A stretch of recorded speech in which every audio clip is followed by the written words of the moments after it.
Hi, Charles. Thanks for joining us tonight. Hey, thanks for having me. This is a lot of fun and very different for all of us.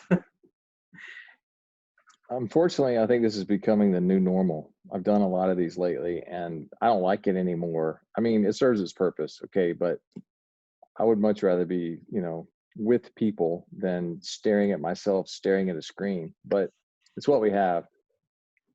I agree with you completely. I would blank myself out completely because it's very distracting. So, but you have a standing invite to come to the store when that Thanks. starts opening up again. We would love to host you with actual people in the audience so we can all interact together. But really, I do appreciate you guys or for you joining us. I don't know if your wife is there or not, but um, yeah, it's a lot of fun. I enjoyed the book. I have enjoyed all of your books. Thank you.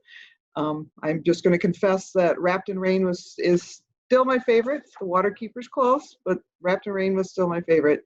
When I got done reading it, I didn't read a book for a few days. So very, very well done. Wrapped in Rain is still really tender to me. And Yeah. it's tender for a lot of reasons, but one of them is because it was my second novel. So, and I still wrestle with this today. I mean, I finish a book and, somewhere in the weeks following that, I'm like, I wonder if I have another one. But with Wrapped in Rain, I had just finished Dance. It was still a manuscript in my drawer. It was not published. And I began working on Wrapped in Rain because I saw this picture bubble up in my head of this beautiful, small woman with gnarled arthritic fingers taking care of these two troublemakers, and she just loved them really well. But it was tender to me because writing one novel is like, it's a big thing. I mean, it's, it's like it took something, and I Yeah. think all of us writers are kind of wondering, wonder if I could do that again. And so for me to be able to finish it and write something that I was really pleased with, and even to this day, I still love, kind of in my mind, traveling back into that place with Mama Ella, and especially with what she does and the singular day that defines her life. So anyway, it's a tender story to me.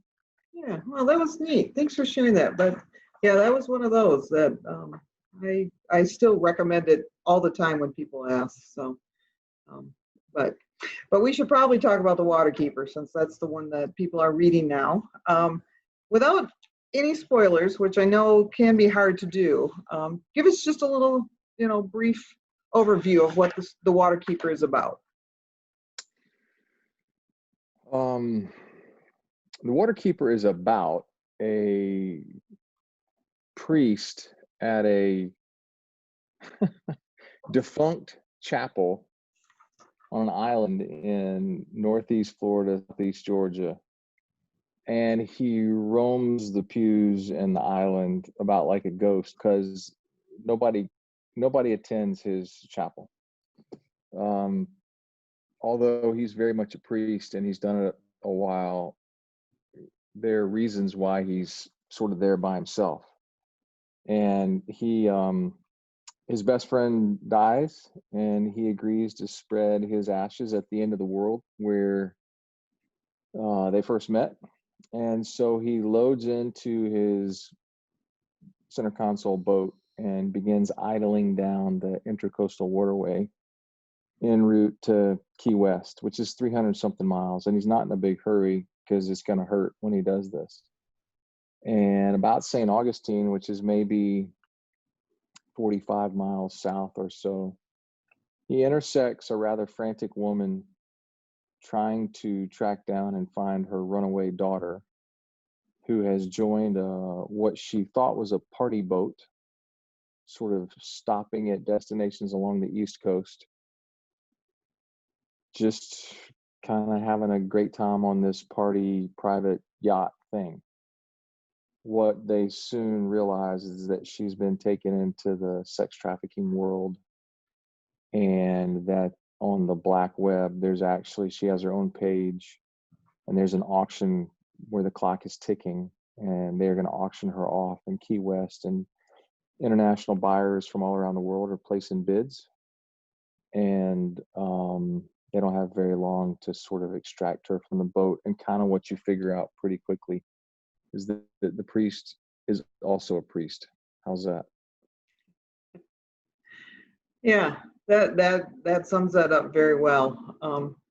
I do know when I realized that what the topic, human trafficking, of this book was going to be, I was very intrigued as to how you were going to handle it, because it's a topic that you don't want to handle lightly, but you don't want to overshare either, Right. because it is a very dark place. So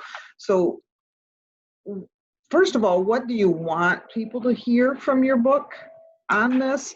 And how did you walk that fine line between making it sound bad without oversharing? Does that make sense?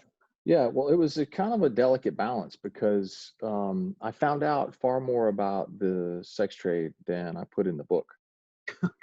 And I wrestled with, I mean, there's a part of me that really wanted to put more of the truth of it in there. But if I do that, I mean, bottom line, people come to my stories for entertainment. There are also other reasons that they read my stories, but if my stories don't entertain them or want to make them keep reading, they're going to put them down, because they've got 587 channels in this thing that, they can go find whatever they want to find. So it's just a delicate balance between giving them enough so that they understand the evil of it and the depravity of it and the horror of it and the real danger in it, and then also not giving them so much that it just makes them want to vomit every time they turn a page. I mean, so a lot of what I did in describing what happens is sort of painting in shadows that sort of occur back here behind your mind's eye, so to speak. And I think I let your mind develop some of the pictures, so I don't really have to. A lot of what you learn about it is through dialogue and in the characters' lives after events have happened. And that seemed to be a good way to sort of tell the story without dragging you through all of I didn't want to compromise, and I didn't want to acquiesce, and I didn't want to make it seem like it is less than it is, because it's our modern day slavery, and it's an evil, I don't know that it has an equal. But That's a good I way to can't put it. I can't I can't write the truth of it like a journalist would, at least in my opinion, as a journalist would in a documentary or something like that. The story sort of, and I know we talked about this before this started, so I'll just launch in and sort of answer the next question like on the heels of that. But the story for me bubbled up out of sort of a soup of three things. And if you've heard me talk about my stories before, I don't always know where they come from, and I'm not always in control of kind of like the emotions that lead to the themes that lead to the writing. And these things are just, this is sort of like where the Lord leads me, and I'm grateful for that. And it's a lot of the fun of what I do is discovering what's the next story I'm going to write. But three things sort of happened to create this soup, and it's not entirely dissimilar to the process I encountered in Long Way Gone. So I'll talk about that in a second. But about 2 years ago, I think year and a half, something like that, I live in Jacksonville, Florida, and about 3 miles that way is the Intercoastal Waterway. And if you're not familiar with the Intercoastal, it is a partially man-made, partially God-made intra-coastal, meaning it's opposite, like the Atlantic Ocean is just on the other side of these barrier islands. Jacksonville Beach would be one of them, Ponte Vedra Beach, Atlantic Beach. These are all kind of barrier islands that buffer sort of the mainland where we live from the Atlantic, and the Atlantic can get temperamental, especially come September, and we have these little things called hurricanes. And so years ago, somebody thought, hey, it'd be really great if we had a waterway that allowed us to travel outside of, threat of death and carnage in the storm-ridden sea if we could ride on the inside. So, hence the Intercoastal Waterway was dredged or cut or So it runs from Maine really down to Key West. It's a beautiful way to see the country. And for us in Florida, it's a little bit like our Mississippi River. Some folks would disagree. They would say the St. John's maybe is our Mississippi. And I don't really disagree. I love the St. John's too. I'm just saying it's 300 and something miles long. It runs the length of the state. It's a pretty big deal. And there's a lot of traffic on the Intercoastal. I've fished on it. I've been on it many times, but I've never traveled it. And I had no idea what it looked like south of Jacksonville. So I just decided one day I'm going to take this trip. So we trailered my boat down to Key Biscayne, which is just south of Miami, 300 and something miles south of here. Put the boat in Key Biscayne and kind of tooled around in Key Biscayne. Stiltsville is there. If you know anything about Stiltsville, it's a remarkable place. People built these homes on the ocean on these stilts, and there were at one time there were 200 and something. I think there are about 17 left because homes in the ocean don't do really well when hurricanes come along. But it's an amazing thing to see. It's kind of like one of the wonders of Florida. So we sort of tooled around Stiltsville, and if you've read the book, you know there's a scene that occurs there. And then we came south underneath the Card Sound Bridge, and if you read the book Unwritten, there's a pretty important scene in that book that occurred on the Card Sound Bridge. So it was a lot of fun for me to ride under that bridge, a lot like my character Sunday did in Unwritten, and sort of in my mind's eye watch the Mercedes travel off the Card Sound at 140 miles an hour. So that was a lot of fun for me. And then we traveled along the inside of the Keys, eventually getting down to Isla Mirada, which is the sport fishing capital of the world, so to speak, and just sort of took in the sights. I mean, did it over a couple of days. We turned around, we just went down there, spend the night in a hotel. One of those places where you pull up in your boat and you park at a slip and go in just like you would with a car. It was really pretty cool. And then spent really 2 or 3 days. Just the next morning we got up early and traveled north and traveled the entire Intercoastal up the coast of Florida. And so it was an awesome event. It was a great just way to see the state. Also, some of the most expensive real estate in the state of Florida is on the Intercoastal, and much of it is property owned by people that own the entire part of that island. So they have the Atlantic on one side and they have the Intercoastal on the other.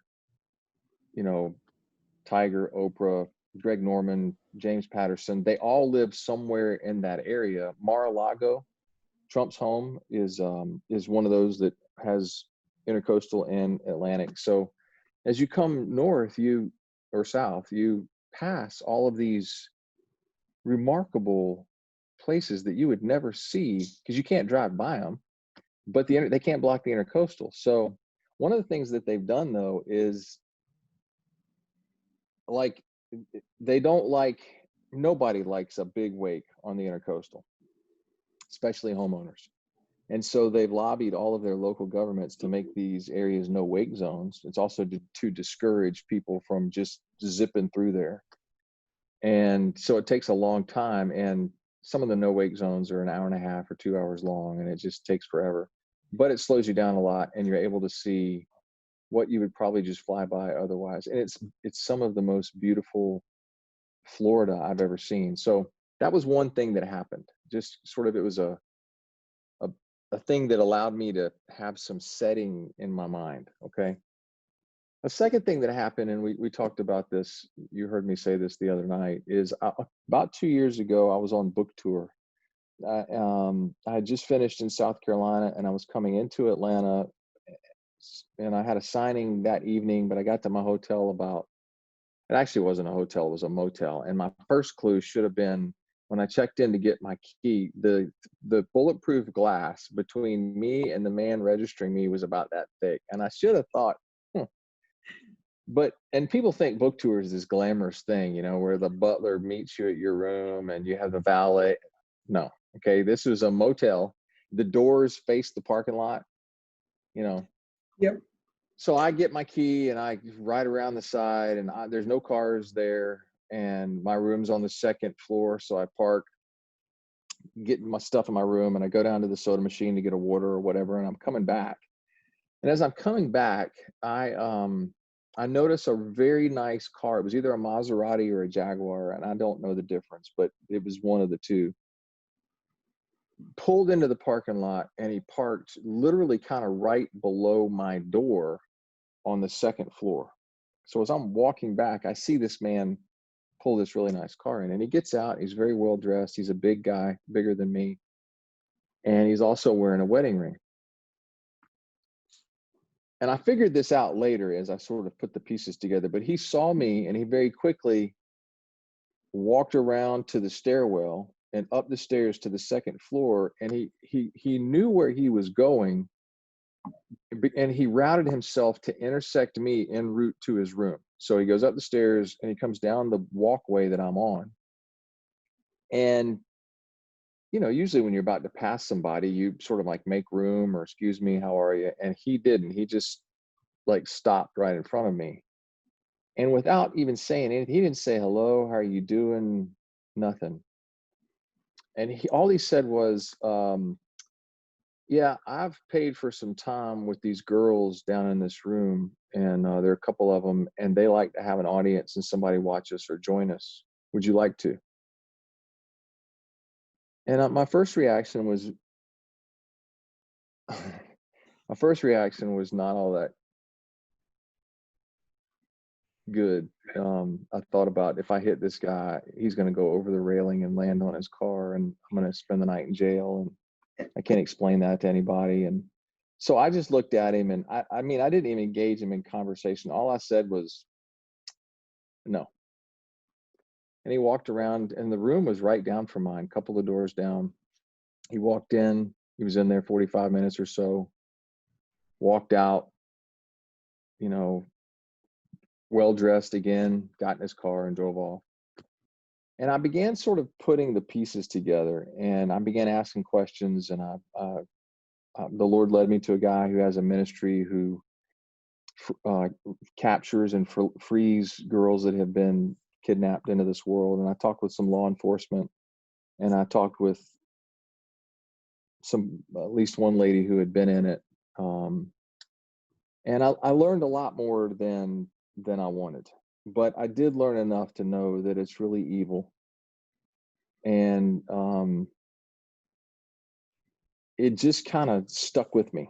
It was just kind of one of those things where, like, what's the story of the girls in that room? And what I found was the people who own them rotate. They'll have a lot of girls and young boys in their whatever, and they'll rotate them through hotels around the city, and they might keep them at a certain room for 4, 5, 6 days, and then they'll move them to another hotel. And so they just do this rotating thing, and that's sort of how they stay ahead of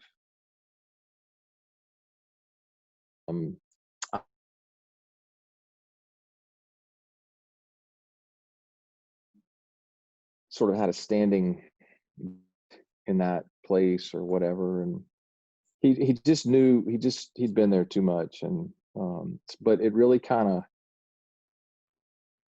stuck with me. And I think what stuck with me was there was a lot in his eyes, but the thing that stuck with me was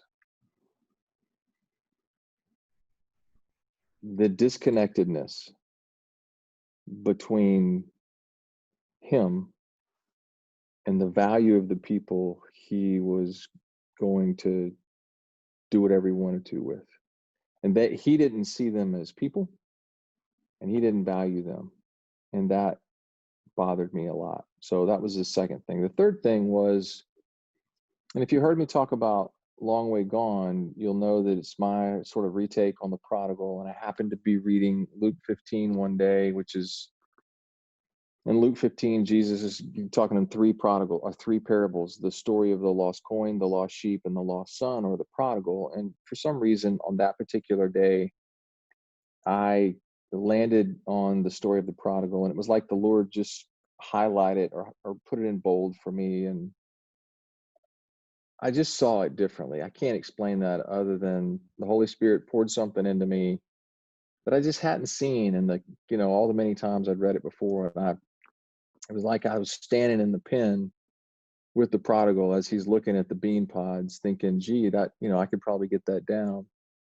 And then I realized that the thing that reaches him is the love of the Father who's still standing on the porch. And so anyway, that led me to that book. Well, in similar fashion with regards to the Waterkeeper, I'm in Matthew 18, and Matthew 18 is Matthew's version of what Luke does in Luke 15 to some extent, because in Matthew 18, Jesus is telling the story, or Matthew is recording or writing about Jesus telling the parable of the shepherd. And for some reason, I'm reading it, and I've read it before, and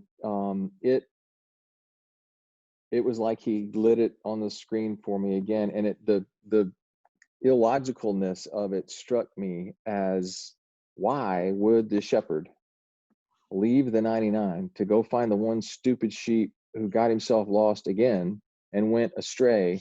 It didn't make any sense. I mean, when I sort of thought of, and of course I know it's the story of the gospel, and I know it, but when I sort of stepped outside of that, I thought, that makes no sense whatsoever. No shepherd in his right mind is going to go find the one dumb one who keeps getting lost. And yet not only does he do it, but he does it time and time again, and he throws a party bigger than, y'all say hey to Christy.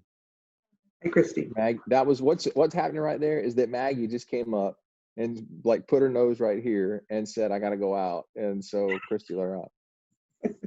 But that was the thing that prompted, I just began thinking about the shepherd, and what I felt like the Lord impressed on me was, in God's economy, in the kingdom of heaven, for some reason that I cannot understand, the needs of the one outweigh those of the 99. And no matter what decisions we make, and no matter how far down some horrible road we go, and no matter what we're covered up in, and we're still worth rescue to the shepherd. That our view of us doesn't matter to the shepherd. He still values us, and we are worth rescue. So that's the soup of the three things that happened to sort of lift this book, up and onto the page.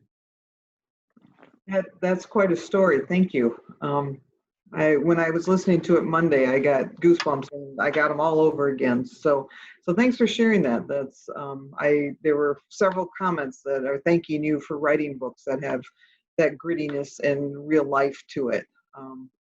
I think that is what struck me most about Waterkeeper when I read it, was you got the idea of how bad this was for those girls and young boys too, without feeling like you were sharing more than should have been shared. Because you have to know how bad human trafficking is to understand it and to try to fight it in every way we can. So thank you. Thank you for writing that. It's very important to the people that are caught up in it, and even those that are the traffickers. They, as evil as they are, also hold value. They just don't know it either. So yeah, you're right. One of my favorite scriptures is, while we were still sinners, Christ died for us. Which, I mean, if that doesn't make your fuzzy little head explode, nothing will. Okay, I'm going to use that phrase. I like that. So one of the things, when I talk to readers that come in the store and other places about your books, there's two things that we all love about your books. Your hero is very flawed, in very unique ways sometimes. Thunder and Rain, and now of course his name completely escapes me, but and how when his story develops, and even Murphy in this story. Where do you get those ideas for those heroes? I don't always know. I mean, I used to have, I think when this is my 20th year of my career.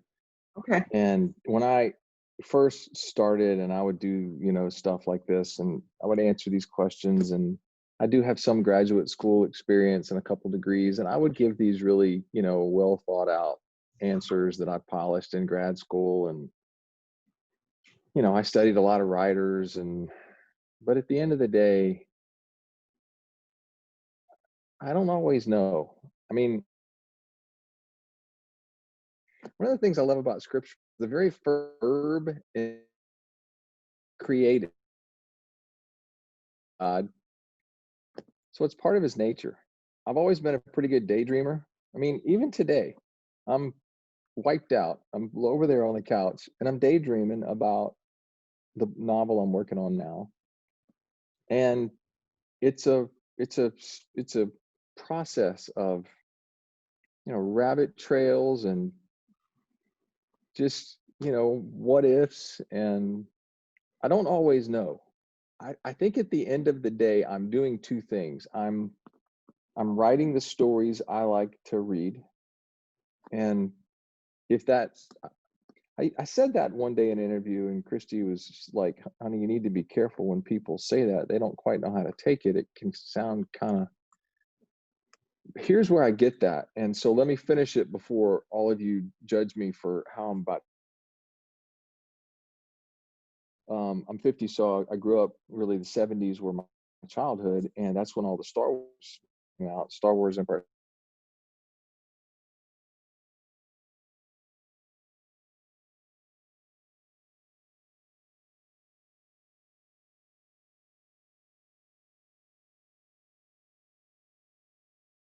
At the end of it, they interviewed George Lucas, like an hour-long thing or whatever, and the interviewer asked him a question about audience, like, George, you have written a phenomenally successful story, one of the most successful stories in the history of story. What audience did you have in mind when you wrote it? And very quickly, Lucas said, don't take this the wrong way, but when I wrote Star Wars, I wrote it for me, and it just so happens that a couple 100 million people like my story. If you're not an artist, or if you're not a writer or whatever, you can hear that and go, it makes a lot of sense. And I found like comfort in that as I've gotten older and, continued in my career. I'm writing the stories, um, that I like to read. So I don't always know where they come from. Um, some of it is personal experience, but my characters are far better at stuff than I am. I mean, I live vicariously through them. Um, I do know that the thing that I enjoy doing that really gets me out of bed with regards to a story is, you talk about my characters being flawed. The process that I enjoy is taking a character from where we meet him and her at a place where he or she is just broken. The fun part for me as the writer is the story arc where we travel with them from broken to not. And that's why I do what I do. That I love. I mean, I've said this in a couple books now. Broken cups still pour water. We just can. So that's a roundabout answer to a short question, but that's sort of where they come from and sort of why I do what I do. Yeah, because I was going to ask you about your secondary characters, because there's always that one quirky sidekick kind of guy. And it's not a big giveaway because I know it's mentioned on the back of the book. I love the Labrador in this book. And makes my dog look pathetic, but I still like her. So, but I love that you add that very humanness to all your characters.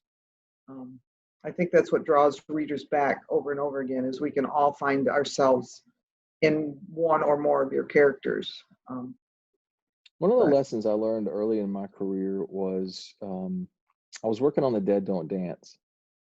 And I knew the story, and I knew what was going on with Dylan and Maggie, and I knew the condition that she was in, and I had some idea about where the story would end up, and I knew the character Bryce, but I got about 40 pages into the writing of that story, and I had told myself that as a writer and as an artist, I want to keep readers outside of my house. Like, I don't want to let them in here.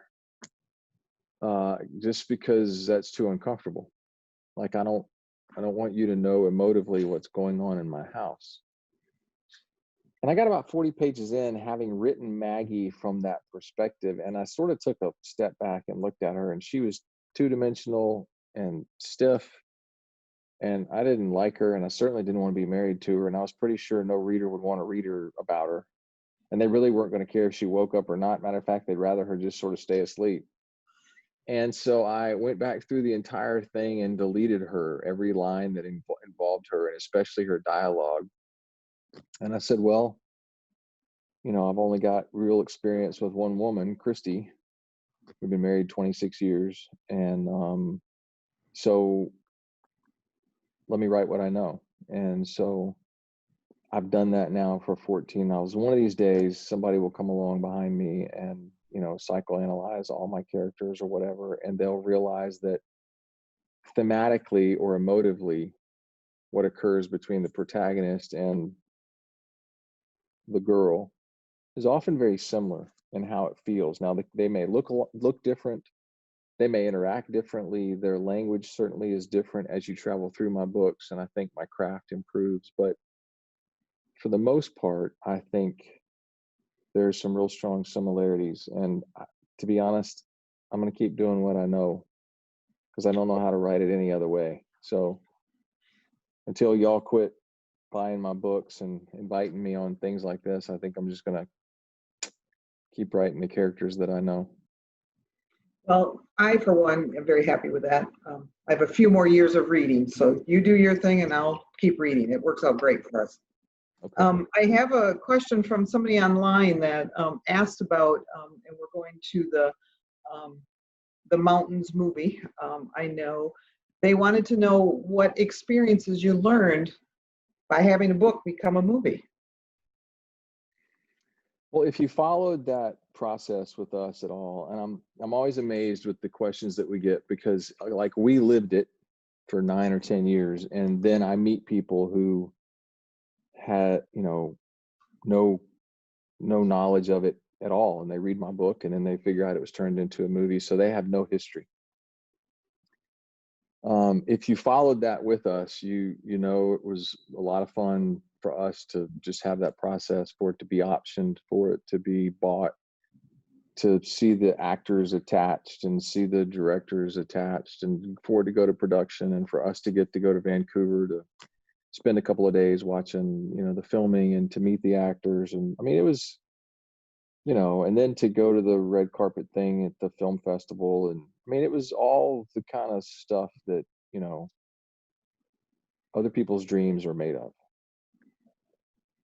The difficulty for us was that when we first started, and that's Maggie knocking on the glass saying, please let me in.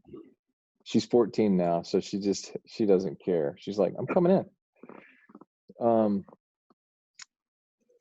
The thing that we learned was that while I had my story, they had their movie. And I don't say that in an ugly way about the folks who made the movie. I mean, really, if they walked in this room right now, I'd hug them. I'm very fond of the people who did it. Do I wish they had stuck with my story? Well, of course. Would I do things differently? Sure. When we had our premiere here and we rented out a theater and we had 300 plus people come and watch the movie with us, and it was very different than my story. My story is about a man and his faithfulness to his wife. At the end of the day, that is can a man who is in a plane wreck with a woman that is not his wife in the middle of nowhere with nobody knowing, can he be faithful to the love of his life in circumstances where nobody's ever going to know, and everybody's cheering for him to fall in love with Ashley anyway? And so that was my question. So the story for me was really about Ben's faithfulness. And that wasn't the movie they wanted to put on the screen. So look, they're all really gifted. They've been in Hollywood a long time. It's just, they don't value some of the things that I value. That doesn't make them evil. It just makes them different in how they want to put a movie on. Okay. Now, in the future, as we have had other people approach us, have I asked maybe some different questions? Well, sure. Have I said there's some things I won't do and some control I won't give up? Well, sure, absolutely. We've had an independent house contact us about a year and a half ago about Long Way Gone. They're an indie house in Hollywood. They've made some movies that we've all seen. The producer and principal of the firm is a guy named Darren Mormon. And I've gotten to know him, and I'm a big fan of Darren. And he and I have become friends, and they've optioned Long Way Gone. They're working towards production, and they have a screenwriter. But my process with this one is very different. And Darren's heart for that movie is to put my book on the screen. And the story, like, I mean, granted, it's a movie, so you got to take 12 hours of reading and put it into, 120 minutes or 90 minutes or whatever. So it's a little bit different medium, but I'm excited about what he can do and will do. And so in the future, as other people contact us about movies, yes, we're more careful. It was a great experience. I wouldn't trade it for anything. I think what was probably the most painful, watching the movie and seeing it be different than my story, was not the most painful thing. Cinematically, it's one of the more beautiful movies I've ever seen. I would have written some of the dialogue differently, and I would have taken the scenes in other places, but watching the movie was not the most painful thing. The most painful thing was hearing from readers who accused me of being responsible for the movie, and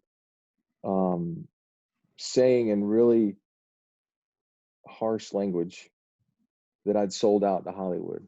And I had several people, I mean, verbatim, say, "You sold out to Satan." And these are folks in the church, and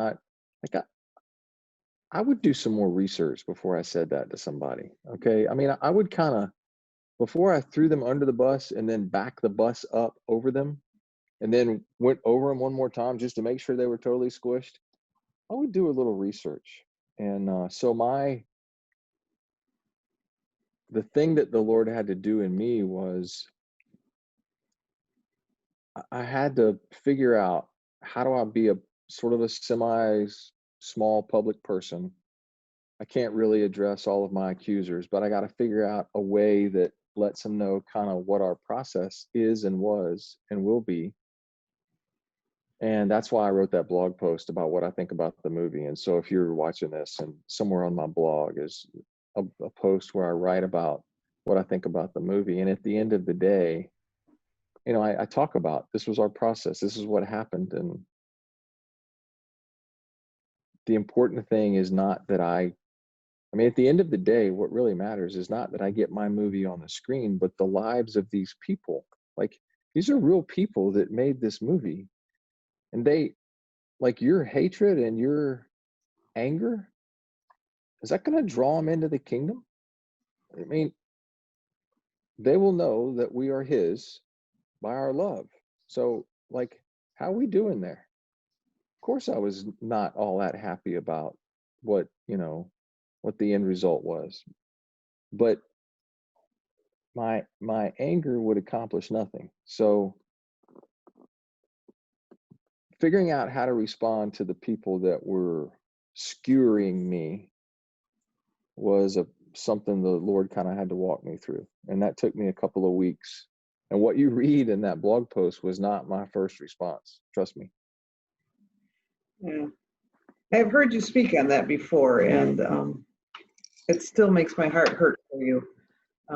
I will admit, I have not seen the movie. I'm not a fan of movies of books I like, so I just don't go see them. There's very few, and I could name, but that's not important. But I usually don't go see movies. I don't watch a lot of movies anyways. So I have heard it, and you're right.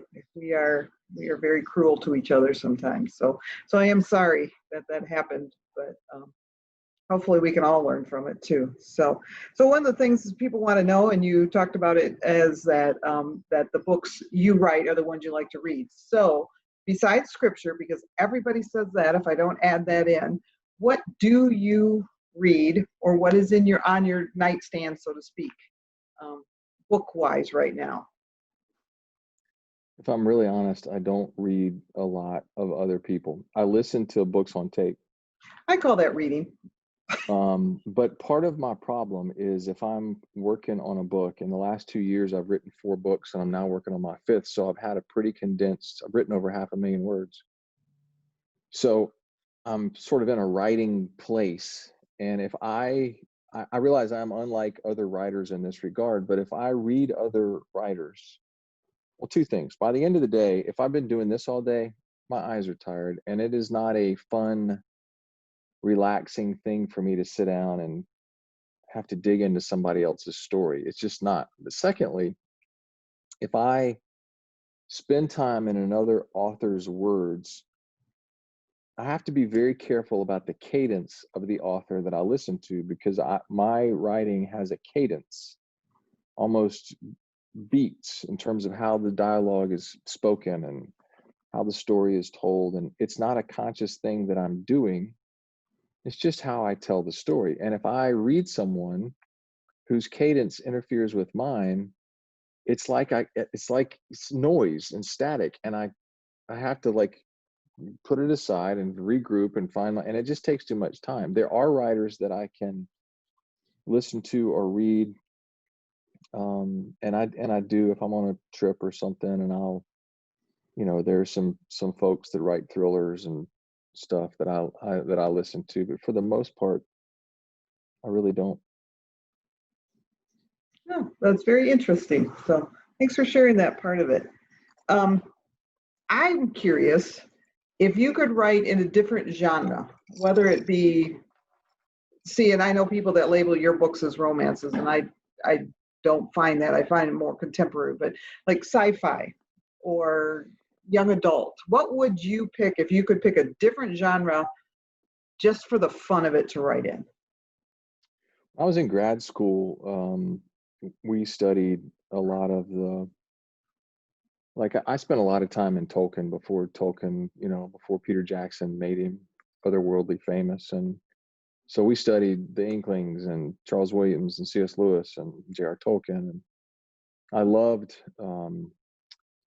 guys like Frederick Buechner and what they had to say about story and fairy tale. And so in grad school, my first year in grad school, began working on a fairy tale, not too dissimilar than what we read about in Middle Earth, which is where I would say both Lewis and Tolkien placed their stories.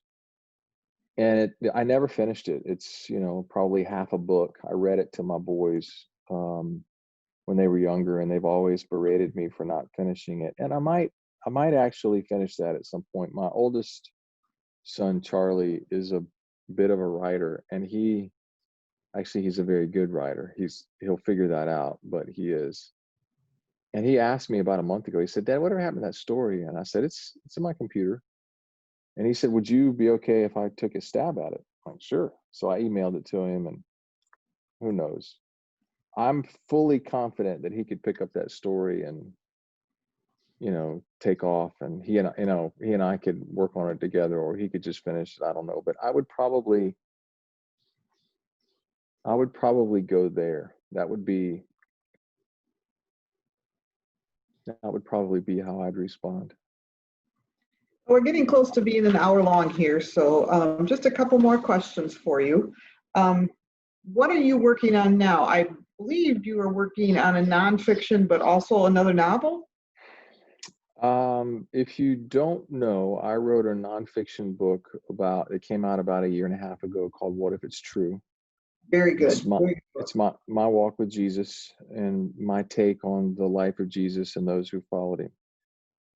When I finished that, my publisher said, "Do you have any more nonfiction?" And I said, "Well, sure. I'd like to write the follow-up to this one, which really picks up the story when Jesus walks out of the tomb and the King of all kings is alive. The single most important event in the history of all history. And these people like us are standing there looking at him with a lot of questions. and a lot of emotions. And the primary emotion that all of them had was unbelief. Obviously, they just like, and so I just finished, and I just turned in last week final edits on part 2 to that, which is entitled "They Turn the World Upside Down." And it really follows the believers from the 3 days of waiting, Jesus walking out and saying, "Hey, it's me, put your fingers here," restoring Peter on the beach and eating some fish and saying, "Do you love me?" Then the ascension off the Mount of Olives. And all of those people, about 120 believers, I think, walked back down that hill with one question on the tip of their tongues. And it was, what on earth do we do now? And so I write my answer to that. And I follow those believers on through really to about Acts 16 or 17, when Paul and Silas walk into Thessalonica, which is 1,000 miles northwest of Jerusalem. And this story has spread, and the story of this message has spread. And the city authorities are afraid of the power of this message and how it will conflict with the power of Rome, because they're afraid that it can defeat the power of Rome. And they start spreading lies, and they drag this man Jason out of his home, and they say he's harboring these, and these are they who have turned the world upside down, or these are those who have upended the inhabited earth. And it's a derogatory term in their minds, but it gives you some indication of what's happening with the gospel. Because 1,000 miles northwest of Jerusalem is a long way. We're not talking about like an isolated little event of a couple of people in a city. They really have turned the world upside down. And the Lord, through the power of the Holy Spirit, has empowered these believers to do what he did. And so that took a big portion of my year last year, is trying to figure out how to say that and write that.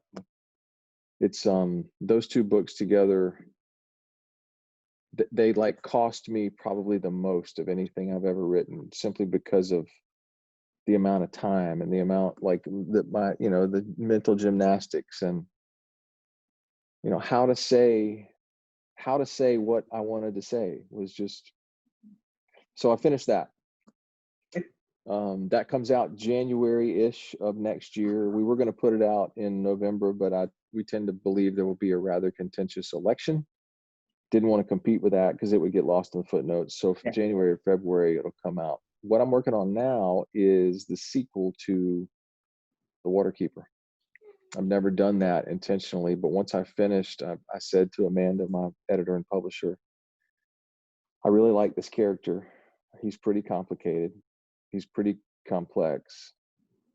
I don't think I'm finished with him, nor am I finished with Summer and Ellie and Clay and Angel and Casey and these other people. And so I'm working on that, and I'm into that. So we got to wait a little bit for that, huh? It's not Yeah, I don't know. next month or anything.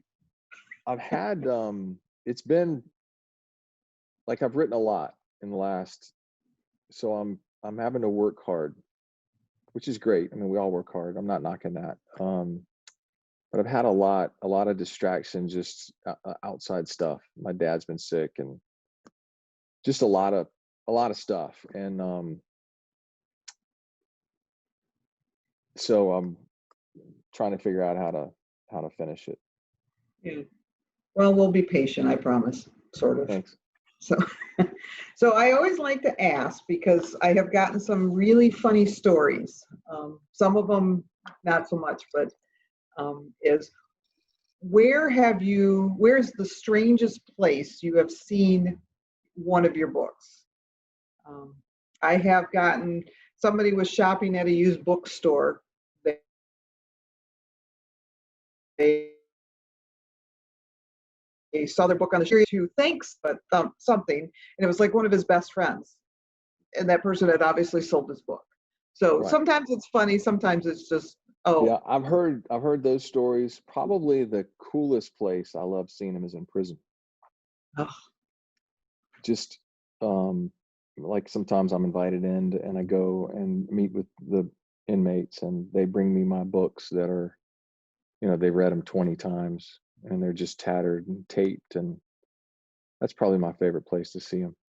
Yeah, I bet. That would be pretty powerful. So, well, I'm going to do a little push for you here. There's the Waterkeeper. Go to bakerbookhouse.com and order it today.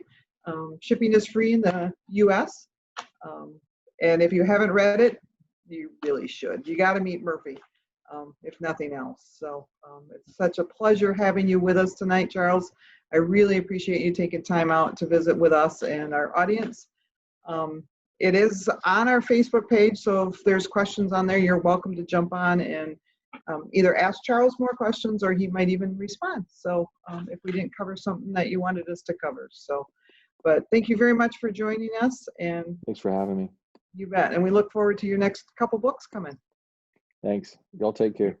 Yeah, you too. Good night.